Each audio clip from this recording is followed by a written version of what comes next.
You're sitting in a courtroom.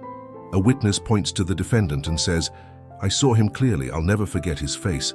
But what if I told you their memory is almost certainly wrong? Not because they're lying, not because they're careless, but because human memory is not a recording, it's a reconstruction.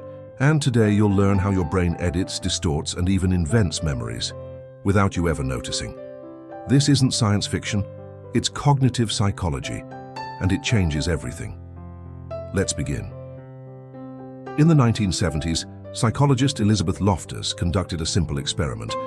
She showed people a video of a car accident. Then she asked two groups slightly different questions.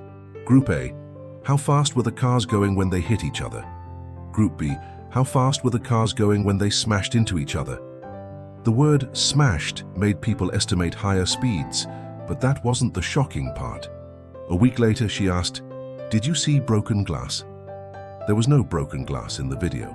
Yet 32% of Group B said yes, because the word smashed implanted a false detail. This is called the misinformation effect, when misleading information after an event rewrites your memory of it, and it happens every day. A friend says, "Remember when you spilled wine at Sarah's party?" You didn't. But now, you kind of do. Your brain fills gaps with plausible details.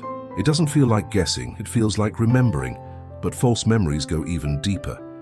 In another famous study, Loftus convinced people they had been lost in a mall as a child, an event that never happened. How? She asked family members to describe it as real.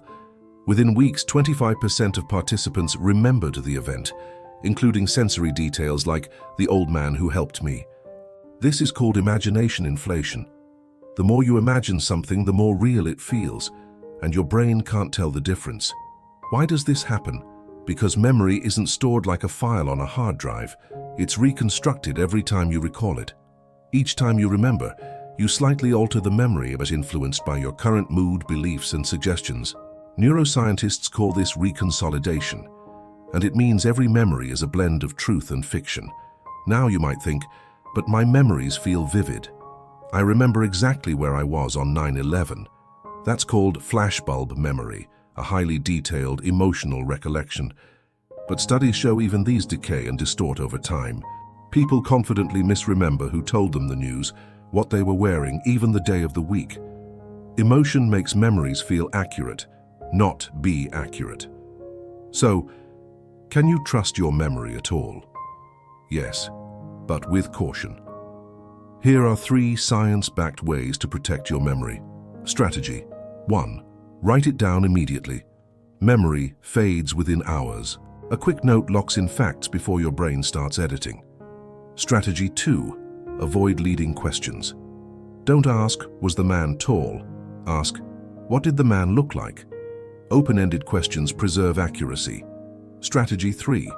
Be skeptical of vivid memories. If a memory feels cinematic, ask, "Could this be a story I've told myself?" True memories are often fuzzy. False ones are strangely perfect. This isn't just about courtrooms or childhood stories. False memories affect your relationships, decisions, and self-image. You might remember your partner always forgetting birthdays when it only happened twice, or recall failing at a task when you actually succeeded. These distortions shape your beliefs without your consent. But now you know the truth.